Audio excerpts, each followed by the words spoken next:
Hello again and welcome back to another one. And today we have a couple of topics to cover, from an interesting detail that could be an indication of what's to come linked to Eminem. We also have more from Drake that sparked conversations on the reception of his new album that's kind of connected to what happened when Eminem dropped Revival. We also have new music that surfaced online with a backstory linked to the elusive Dr. Dre Detox album. It popped up online a few hours ago. 50 Cent The Psycho featuring Esther Dean, produced by Dr. Dre. And we got more information on this thanks to a user on Reddit. It goes, background. 50 Cent originally claimed this to be Dr. Dre's next single for Detox and was threatened to leak it because he felt the label wasn't doing enough for him. Dr. Dre and 50 Cent eventually made up, and this single ended up being scrapped, along with the rest of Detox R.I.P. Dr. Dre ended up reusing the song's beat for a Chrysler commercial. The full song wasn't to be heard again till 2017 when Music Mafia offered this song for sale, and now we have the full version, although without a Dr. Dre verse. And check this out in reaction under the thread.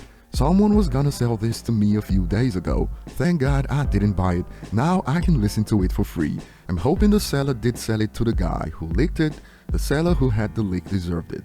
The ghost of Detox continues to haunt fans for nearly 2 decades, and some believe this sounds fire. I bet Dre has over 1,000 songs in his vault intended for Detox.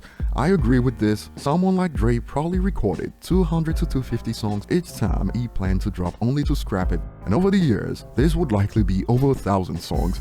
And hearing how 50 sounded raw and hungry on this, a user adds, classic track. Phew. After hearing this banger, I need some new material for real. 50 a goat. Check it out and tell us what you think in the comment section later. Moving on, a clip of Drake describing how people on social media would rather jump on what's trendy to do when an album drops made the rounds, and many agree speaking facts, and it kinda reminds me of how the tone for Revival was set even before the album dropped based on the track list alone. Check it out. Now we're in the times where, the first reaction is just people just want to say it's the funniest. So it's always like the album will drop at 12:01, trash bins, whatever. For any artist, it's like, I think people are more excited about, being top comment than being, actually really taking in an album and listening. But inevitably you need music in your life. So then 2-3 weeks passes and you get an honest gauge on what you just surrendered. In Drake's case, regardless of how you feel about the new album, one thing we highlighted in our coverage when his new album dropped was the meme trend, where big accounts on social media were all trying to go viral off the topic of Drake making H&M music. But I've noticed split reactions from fans outside the United States so far. Under our videos on this, I've noticed some South Africans drop comments like, I dig Drake's new album. Being South African, I grew up with house music and rap, and to see Drake, one of the best rappers, use house beats to rap over is history in the making. More from SA, Drake's new album will have more streams in mostly South Africa, you'll see. And now in reaction to that clip from Drake, you find more along these lines. His album was house music. The rest of the world listens to this, especially Africa, which is quickly becoming a superpower and hub for entertainment. I'd rather sell music there than America. International bag. But even then, some disagree. Just because it was house doesn't mean it was good house, to which a user adds, like it was really basic for house music. It all sounded the same to me. The rap and the singing wasn't bad, but the music kept throwing me off, and I like house music.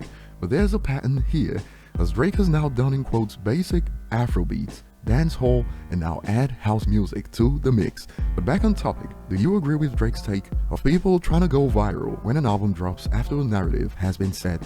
What do you guys think?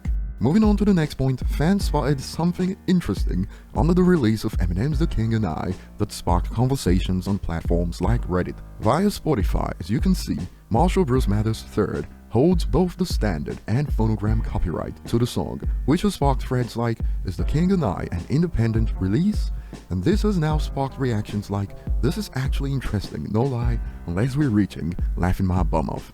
And just to be clear, Marshall Bruce Mathers III started appearing under Sings Music to Be Murdered by Side A, but that also included the usual Shady Aftermath.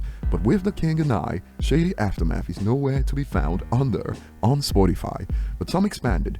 This was a shady Aftermath Interscope release. As others have pointed out, in the past couple of years, it appears that Eminem now owns his masters for everything released after Kamikaze, which may explain why the copyright is written differently. But he is still an Aftermath artist. But the P stands for phonogram and is the sound recording copyright symbol. It's always been there, but under shady Aftermath. And like I pointed out, Music to be Murdered by Side A still included the label, but this new release doesn't. And some have concluded he's been independent since Music to be Murdered by Side A. Perhaps they just handle distribution right now, and by this conclusion, does this mean an in quotes independent rapper just moved 2 million album units in the United States and an estimated 5 million globally? Interesting, but what do you guys think? Was it a mix-up that they didn't include shady Aftermath Interscope? Share your thoughts below. Thanks for watching, like and subscribe if you enjoy content like this, and see you on the next one.